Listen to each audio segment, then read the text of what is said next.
போது நான் இப்போ காலேஜ் முடிச்சிட்டேன். காலேஜ் முடிக்கிற டைம் அது. ஸோ அப்போ வேலைக்காக தேடிட்டு இருக்கும்போது அப்போ ஒரு பட்டாம்பூச்சி நல்லா பச்சை கலரில் ஒரு பட்டாம்பூச்சி கலரில் வந்தார். ஸோ அன்றைக்கி எனக்கு 2 ரவுண்டு இன்டர்வியூ உடனே நடக்குது. எனக்கு பெருசாக இப்போ ஆங்கிலத்துலேயும் பெருசாக ஒன்றும் புலமைகள் எதுவும் கிடையாது. சரி அட்டன் பண்ணுவோம் அப்படின்னு சொல்லி அட்டன் பண்ணிட்டேன். ஸோ பண்ண ஒரு அரை மணி நேரத்தில் அவங்க சொல்லிட்டாங்க, உங்களை உடனே நாங்கள் செலக்ட் பண்ணுறோம், நீங்கள் நாளைக்கு ஜாயின் பண்ணிக்கோங்க அப்படின்னு சொன்னாங்க. ஸோ அப்புறம் எனக்கு ஒரு உடல் நல்லா ரொம்ப முடியாமல் இருந்தது. அப்போ நான் அசைவம் சாப்பிட்டுட்டு இருந்த நேரம் ஒரு 3 வருஷத்துக்கு முன்னாடி, 4 வருஷம் 5 வருஷம் ஆயிடுச்சு. அப்போ வந்து நான் சொன்னேன் அவங்கள்ட்ட, ஒரு வேளை என் உயிரை காப்பாற்றி கொடுத்துட்டிங்கன்னா நான் வந்து நான் உங்களுக்கே கொடுத்துக்கிறேன், எல்லாத்தையும் நிப்பாட்டிக்கிறேன், எல்லா பழக்கத்தையும் நிப்பாட்டிடுறேன், அசைவம் சாப்பிட்றதை நிப்பாட்டிடுறேன். அடுத்த நாளே இப்போ எல்லாம் செக் பண்ணி பார்க்குறோம், உடம்புல எந்த குறையும் எதுவுமே இல்லை. ஸோ இப்போ அசைவம் நான் சாப்பிட்டு விட்டதே ஒரு 6 வருஷம் ஆயிடுச்சு. முட்டை கூட எதுவுமே சாப்பிட்றதில்ல, வெளியே கேக் எதுவுமே சாப்பிட்றதில்ல. ஸோ டெய்லி அடிக்கடி கனவுலலாம் அதுக்கடுத்து அடிக்கடி வந்திருக்காங்க. வீட்டில் திடீர்னுட்டு வீட்டிலலாம் வலையெல்லாம் வச்சுருப்போம், எப்படி வரும்னே தெரியாது. பெட்ரூமில் எல்லாம் லாக்காகி தான் இருக்கும். ஒரு பட்டாம்பூச்சி, ஏதாச்சும் ஒரு பட்டாம்பூச்சி இருந்துகிட்டே இருக்கும். அதுக்கப்புறமேட்டு பகவான் வந்து ஒரு என் சட்டையிலேருந்து ஒரு சின்ன பேப்பர் மாதிரி எடுக்கிறாரு, கனவுல எடுத்து திறக்கிறாரு, உள்ளே ஒன்றுமே இல்லை. வெறும் கை எடுத்து என் மேலே இது பண்ணுறாரு, விபூதியாக மாறுது. திரும்ப அதே பேப்பர் எடுத்து இப்படி மாறுறாரு, குங்குமமாக மாறுது. ஸோ என்னடா இது இப்படிலாம் இது பண்ணுறாரு. அவர் திரும்பி பார்க்காத, நீ அப்படியே போயிட்டே இருப்பா, நீ போயிட்டே இரு அப்படின்ட்டாரு. அப்படியே தாண்டி போகிற தப்போவனம் ஞானகிரி சாமி கனவுல வராங்க, நீம் கரோலி பாப்பா, இந்த மாதிரி நிறையா வந்தாங்க. அதுக்கப்புறம் யூடியூப்லேயே பார்க்கும்போது காணிமடம் பற்றி பகவான் பேசுனதை கேட்கும்போது ரொம்ப ஆச்சரியமாக இருந்தது. அடிக்கடி சொல்வார், the beggar soul is alone exist in Kanimadam. So அவர் சொல்லிகிட்டே இருப்பார். அப்படி வரைச்ச என்ன இருந்துச்சுன்னா, அப்போ தான் பொன் காமராஜசாமி வந்து வெளியே வரும்போது சொன்னாங்க, உங்கள் நல்ல நேரம் மொதல் அப்போ தான் வாரம் நானும் செல்வராசும் வரும்போது சொல்கிறாரு, உங்கள் நல்ல நேரம் பொன் காமராஜசாமி வந்து இருக்காங்க அப்படின்னு சொல்கிறாங்க. அப்போ வந்து அதுக்கு முன்னாடி ஒரு குறை, பகவானை பார்க்க முடியும்னு ஒரு குறை. உள்ளே வரும்போது பொன் காமராஜசாமி பார்க்கும்போது எங்களுக்காகவே நீ காத்துட்டு இருந்த மாதிரியும், இப்படி தான் வந்து அப்போ பகவானும் சன்வெஸ்ட் ஸ்ட்ரீட்டில் இருந்திருப்பாரோ, இவ்வளோ எளிமையாக ரொம்ப சிம்பிளாக இருக்காரு, இப்படி தான் அப்படி இருந்திருப்பாரோ அப்படின்னு நான் போனோன்னே பார்த்தோன்னே நான் கேட்ட முதல் கேள்வி, நீங்கள் தான் பொன் காமராஜசாமியா அப்படின்னு கேட்டேன். பகவானை சிரிச்சுக்கிட்டு அவர் சொன்ன பதில் இப்படின்னு ஞாபகம் இருக்குது, பொன் காமராஜ் உனக்கு முன்னாடி இருக்கேன் அப்படின்னாரு. நான் பொத்துன்னு காலில் விழுந்துட்டேன். பொருள் அதனால தான் அதை தான் சொல்லுவார் போல், பகவான் சரணாகதி அப்படின்னு சொல்லுவார் போல், அடிக்கடி சொல்லுவார். நான் பொத்துன்னு காலில் விழுந்துட்டேன். செல்வராஜ் வந்து மொதல் கூப்பிட்டு வந்தேன். அவன், நீ என்னடா எதுக்கு எடுத்தாலும் யாரை பார்த்தாலும் காலில் விழ, காய் வீட்டு கட்டினாலே காலில் விழுவியாடா அப்படின்னா சொல்லிவிட்டு, நீ போடா நானும் விழுகல போடா அப்படின்னு சொல்லிவிட்டு பகவான் நின்று, தம்பி பிரகாரத்தை சுற்றி வாங்க அப்படின்றாரு. நாங்கள் எல்லாம் அப்படி சுற்றி வரோம், எல்லாத்தையும் பார்க்குறாரு. பார்த்துட்டு என்னை தள்ளி விட்டுட்டு இவர் காலில் பொத்து நீவே விழுந்துட்டான். ஏன்டா என்ன சொன்ன நீ விழுந்துட்டு, என்ன தெரியல பெரியெல்லாம் வந்திருக்காங்கடா, சாதாரண ஆளுடா இவர், யாரோ என்னமோ சொல்கிறாங்க, ரொம்ப எளிமையாக இருக்காரா அப்படின்னு சொன்னதுக்கப்புறம் தான் என்ன டெய்லி எனக்கு ஒரு புக்கு வாங்கி கொடுத்தாரு செல்வராஜ். அவர் தான் வாங்கி கொடுத்து, அவர் கொஞ்சம் படிக்க தெரியலனால கடை வச்சுருக்காரு. அவர், நீ டெய்லி எனக்கு இதை படிச்சுட்டு வந்து இவரை பற்றி எனக்கு சொல்லிகிட்டே இருறான்னா நாங்கள் டெய்லி இவரை பற்றி சொல்லிகிட்டே இருக்கோம். அந்த ஒன்லி கார்டு புக்கு கூட இப்போ அவர் தான் வாங்கி கொடுத்தார். 650 விலை போட்டு அவர் தான் வாங்கி கொடுத்தாரு. டெய்லி அதை நான் படிக்கணும், 12 மணிக்கு டைமில் போய் நான் அவர் போய் சொல்லணும், இதை அவன் கேட்பான். டெய்லி அவர் ஸ்டேட்டஸ் கிட்டத்தட்ட அவரும் இதை பார்த்துட்டு அசைவம் சாப்பிட்றது விட்டுட்டார். முழு சைவனாக அவர் குடும்பத்தில் நானும் அவர் மட்டும்தான் முழுக்க சைவனாகவே மாறிட்டோம்.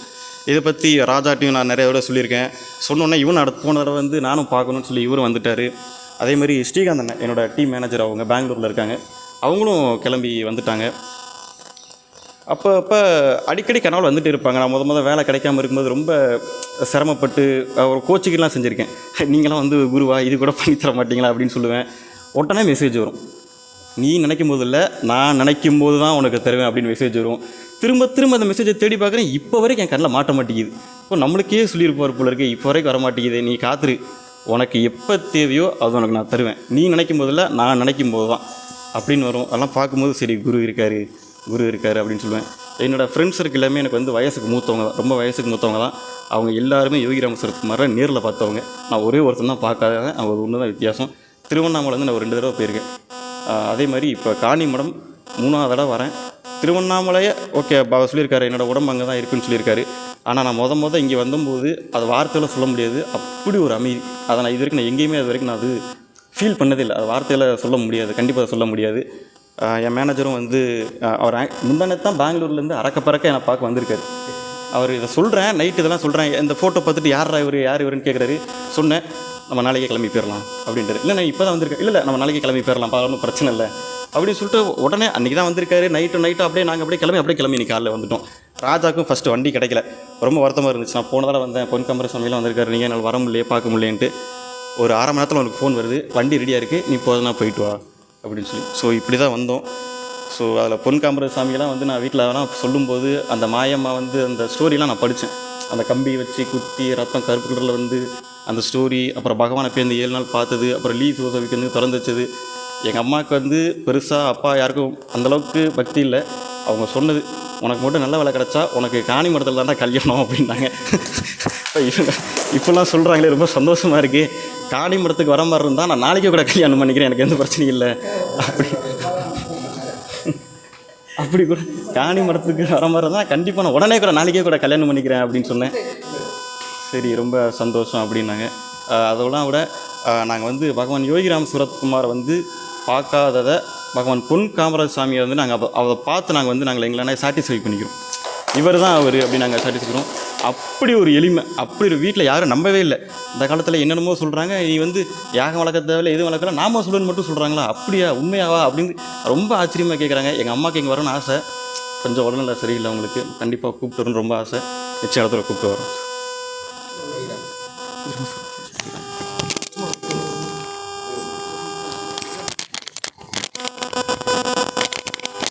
இல்லை, நான் ஒரு இது சொல்ல மறந்துட்டேன்.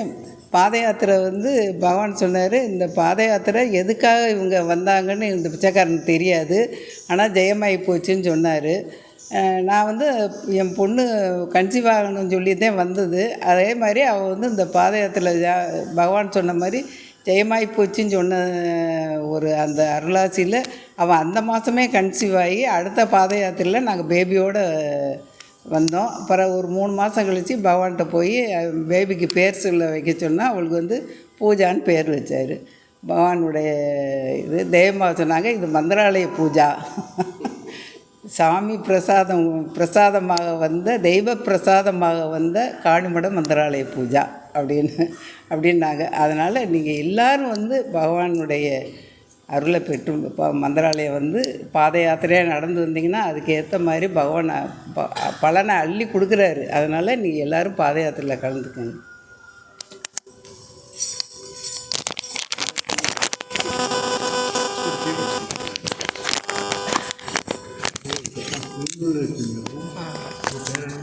பேர் ஸ்ரீகாந்த். அவர் டீமில் உள்ள ஆள். அவர் சொன்ன உடனே வரேன்னா சாதாரண விஷயம் கிடையாது. வேலை இருக்கா, அது இருக்குது, எதாவது சமாளிக்க தான் பார்ப்பாங்க. ஒன்று இந்த கரிகாலத்தில் பரிபூர்ணமான அருள்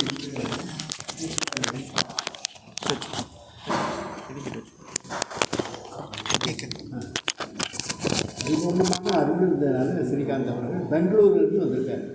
சாதாரண விஷயம் இல்லை. 1000 ப்ரோக்ராம் வச்சுருப்பாங்க, ஆனால் அதுக்கு டைம் இருக்காது. ஸ்பிரிச்சுவலில் இப்போ இந்த கலியுகத்தில் என்னென்னா அவங்க அதைத்தான் பார்ப்பா வழியை மற்றபடி சாமி கும்பிட வரப்படாங்க. ஸ்ரீகாந்த் அவர்களும் அவருடைய குடும்பமும் நம்ம பகவானுடைய குழந்தைகள் அதாவது பல்லாண்டு பல கோடி 100 ஆண்டு வாழ்ந்து எல்லா நலவும் பெற்று சிறக்க நம்ம பெருமானுடைய தெரிவிக்கிறாங்க. என் பேர் ஸ்ரீகாந்த். நான் actually basically from Chennai. So பெங்களூரில் வேலைன்றதுனால அங்கே இருந்தேன்.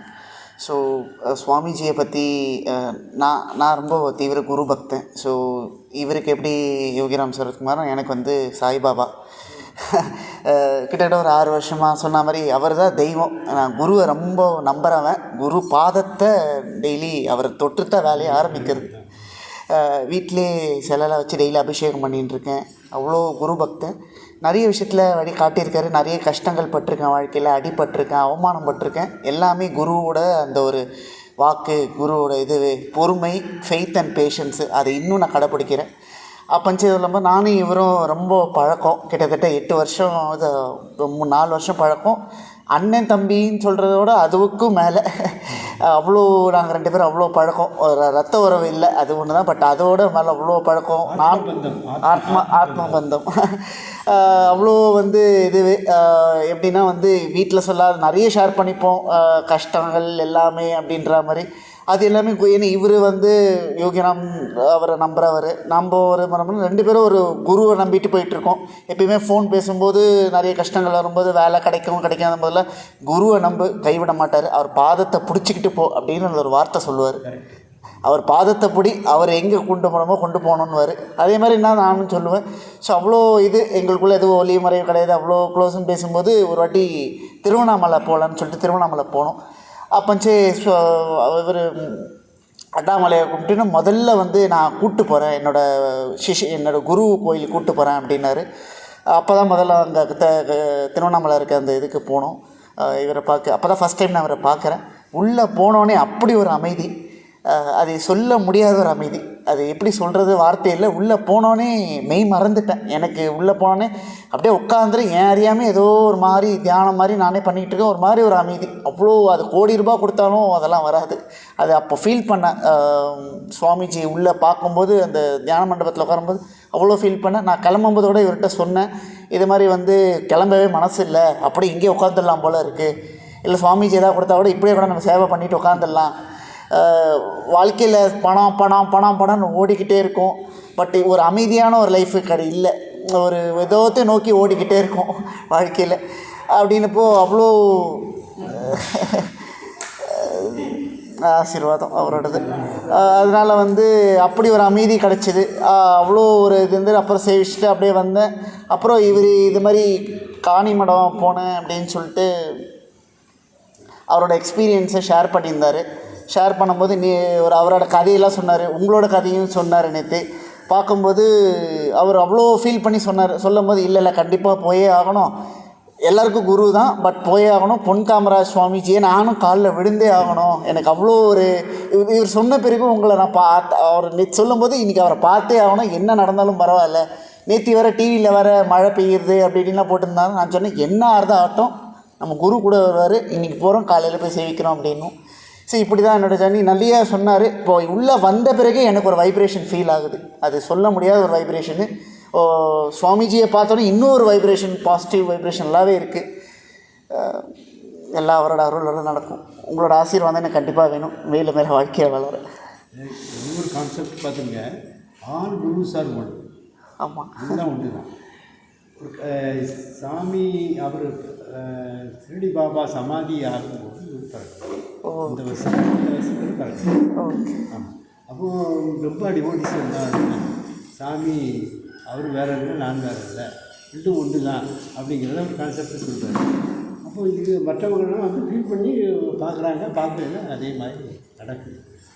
நான் ஒருக்கா என்ன சாமி ஷிரடிக்கு போ அப்படின்னு எனக்கு அந்த எண்ணம் லெட்டராக இருக்குது. எப்படி சாமி வேறு இது வேறேன்னு நினச்சிட்டு இருக்கேன். அப்போ அங்கே ஒரு வேப்ப மரம் இருக்குது. ஆமாம், அந்த வேப்ப மரத்தை சுற்றி வருவாங்க. அதில் ஒரு இலை கிடச்சிட்டோன்னா அது பெரிய தேவாமிர்தமாக நினச்சி எல்லா பக்தர்களும் பாக்கெட்டில் வைப்பாங்க, கல்லில் ஊற்றிக்கிடுவாங்க. அப்போ நான் நினைக்கிறேன் சாமிகிட்ட, சாமி நீங்களும் இவரும் ஒன்றுன்னா இப்போ காட்டுறேன், நீ எல்லாத்தையும் அதான் சொல்கிறீங்க. எனக்கு இப்போ அதில் இருந்து இலை கையில் இப்படி கையை வச்சுட்டு டப்புன்னு ஒரு கொத்து இலை, அதில் ஒரு 50 லீஃப் இருக்கும். அது முழுதுன்னு அப்படியே ஆரம்பிச்சேன். சாமி சொன்னது சத்தியம், உண்மைதான். அதில் ஷிரடி பாபா சாய்பாபா கோயில் எங்கே இருக்கும் அங்கே நம்ம ராமசாமி அப்படி ஒரு பெரிய காட்சி. நான் வேற இல்லை, அவர் வேறு, ரெண்டு பேரும். அதே போல் பெரியவங்க சொல்லும்போது ஆள் குருசாக போகணும். பாருங்கள், நீங்கள் அங்கே பெங்களூர்லேருந்து வரணும் தம்பி மூலமாட்டு அந்த ஒரு இன்ஸ்பிரேஷன் பண்ணுறாருன்னா உலகத்துக்கு அதை வச்சு ஏதோ பண்ண போகிறோம். உங்களெல்லாம் வச்சு கருவியாக வச்சு இந்த உலகத்துக்கு நல்லது செய்ய போகிறேன். அப்புறம் சின்ன மேட்ரு தான், நம்ம எல்லாம் பிரார்த்தனை பண்ணிக்கிட்டு இருக்கோம். அப்போது மலேசியா, சிங்கப்பூர், லண்டன்லாம் இருந்து சாமி உலகப்போர் 3வது உலகப்போர் வந்துடணும் பயந்துட்டு இருக்கும். சாமிகிட்ட பிரார்த்தனை பண்ணுங்க, அவர்கிட்ட பிரார்த்தனை பண்ண நடக்கும். ஒரு சாமிக்கு துணியும் பண்ணுவோம், கடற்கரையிலையும் போய் தியானம் பண்ணும்போது தனியாட்டு கழுவிட்டு. அப்போ 21ஆம் தேதி ட்ரம்ப் வர்றார், பிரதமராக அதிபராக தேர்ந்தெடுத்தாங்க. அவர் முதல் ஸ்டேட்மெண்ட் கையெழுத்து போட்டு ராணுவத்தை நான் வெளிநாட்டில் நான் விட மாட்டேன், என்னுடைய நாட்டினுடைய பாதுகாப்பு தான் இந்த ராணுவம். அதே போல் வேறு பிரச்சனைகள்லாம் தலையிட மாட்டேன், டெவலப் பண்ணணும். அவங்க ஒரு வாயினாலே எல்லோரும் பண்ணாங்க. அமெரிக்கா தான் 2வது உலக போகிறது காரணம், 3வது உலக போகிறது வரப்போகுது, அந்த இனமே அழிய போகுது அப்படின்னு எல்லோரும் அவங்க ஒரே செகண்டில் என்ன சாமி சொல்லுவார், all the planets, sun, moon, everything is in my hand. அவர் திருப்பி விட்டார்னா என்ன நம்ம வாழ்க்கையே தலையில் மேலே மாறும். எல்லாமே அவர் கையில். இப்போ நீங்கள் இங்கே வரீங்கன்னா அத்தனை நட்சத்திரங்களும் இதுதான் டிவைன் சீக்ரெட். சாமி சொல்லி எனக்கு ரகசியமாக சொல்லுது. நம்ம ஒரு அந்த வீட்டில் பல இது வரதுங்க சுடு கழிவுகள்லாம் சாப்பிட்டு போய் அழுதேன். அப்போ சாமி இருக்கும். நான் உங்களை பார்க்க வரோன்னா அங்கே போகிறேன். ப்ராடு, பெரிய ப்ராடு. இதை வச்சே இது நடந்துக்கிட்டு வைக்கல் தொழிலாக பண்ணிட்டு பொறி போட்டாங்க. செக்கி போச்சு. இவ்வாறு பார்ட் அண்ட் பார்சலாக பண்ணி wherever you go, the bugger is always in and around you. உள்ளே இருக்கேன், வெளியே இருக்கேன். ஆனால் இது ஒரு நாங்கள் அனுபவிச்சுட்டு இருக்கோம். மருத்துவமனையிலேருந்து டாக்டர் வெளியே போகக்கூடாதுட்டார். சில மனுஷனுக்கு உபாதைகள் வரத்தான் செய்யும். நீங்கள் வீட்டில் தான் ரெஸ்ட் எடுக்கணும், வேறு எங்கேயும் போகக்கூடாது. பாத யாத்திரைக்கு போனோன்னு பல மெசேஜ் வருது. நீங்கள் சொன்ன பேச்சு கேட்க மாட்டியா?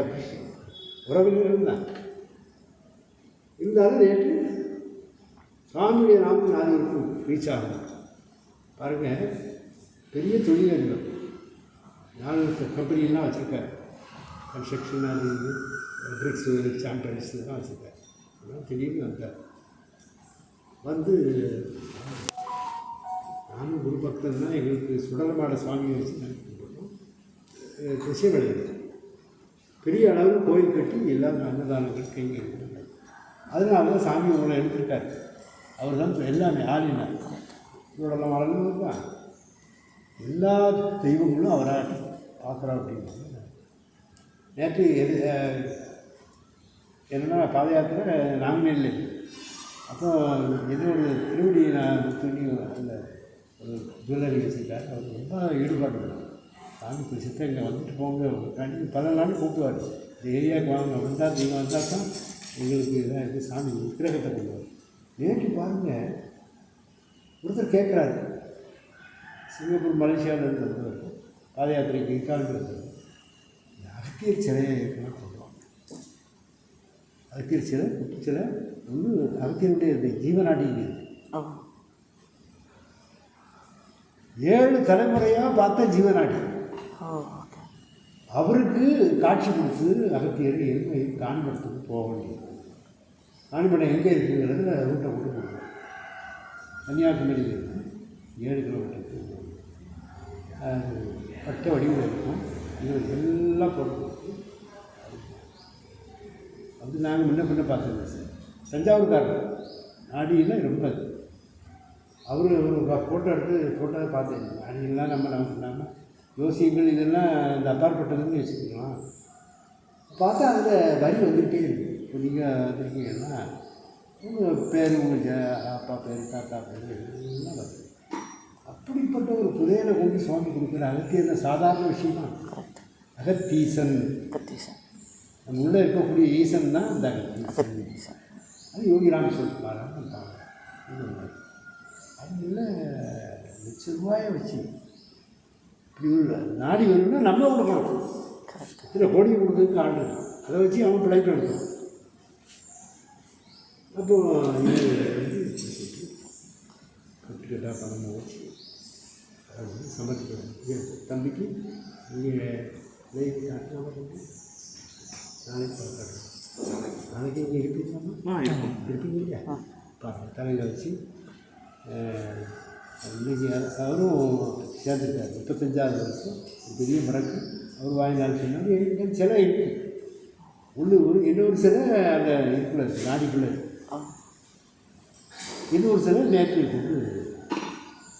அதனால் 18 சித்தர்களும் எல்லா யோகிகளும் ரிஷிகளும் யோகிராம் சொல்லுமாராக இருக்காங்க. அதுதான் எல்லாமே நீங்கள் பல்லாண்டு பரவோடு அந்த வாழ்க்கையும் உங்கள் தம்பி சொல்லுவது அவருடைய கல்யாணத்தை காணிமடத்தில் வச்சு கண்டிப்பாக நீங்கள் சொல்லுவது. ஆனால் சிவகாசி விட்டுருக்காங்க, ஓட்டர் பேர்லேயே வந்துருக்காங்க. நீங்கள் பார்த்தீங்க சிவகாசி அது போட்ட அந்த செயல் அம்மாவுக்கு போன பேசி அறிமுகமாய்.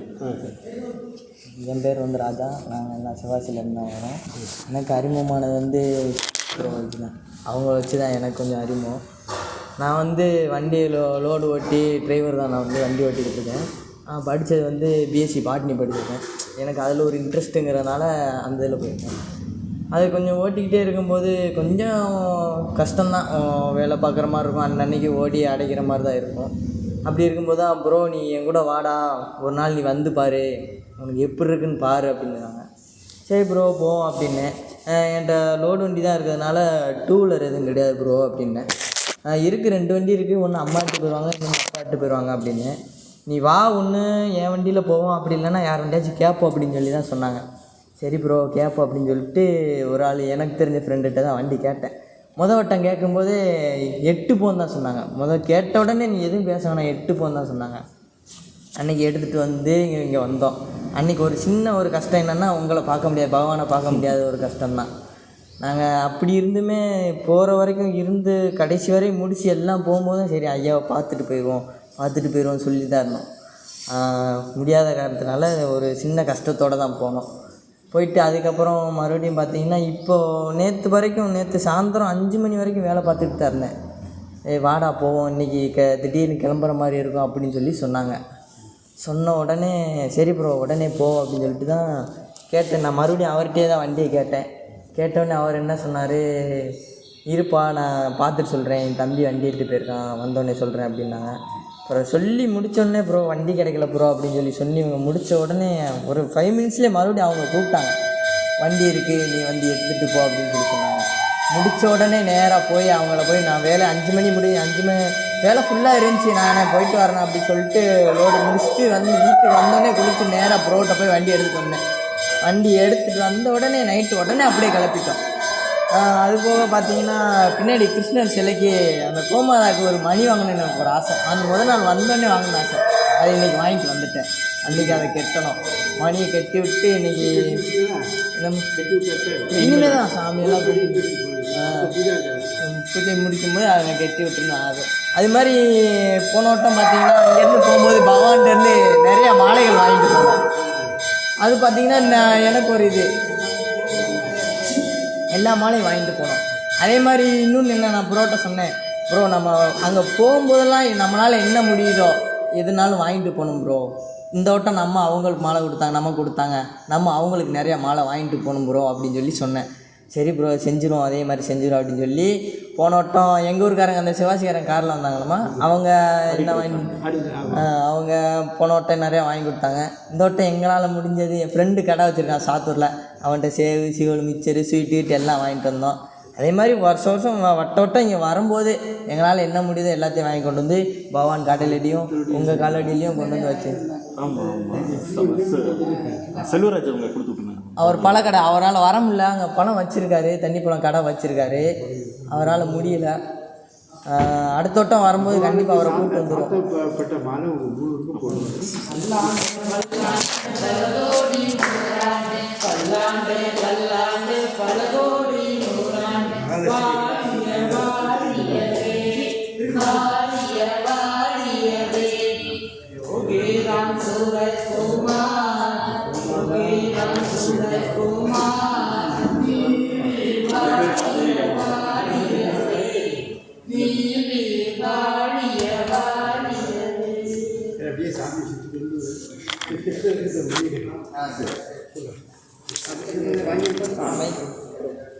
கால் எடுங்க. பல்லாண்டு பல கோடி நூறாண்டு, பல்லாண்டு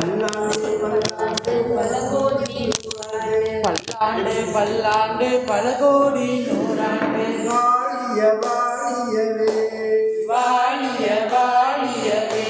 யோகிராம் சூரத்குமார், யோகிராம் சூரத்குமார், யோகிராம் சூரத்குமார், யோகிராம் சூரத்குமார், யோகிராம் சூரத்குமார், யோகிராம் சூரத்குமார். நீ வீர் வாழிய வாழியவே, நீ வீர்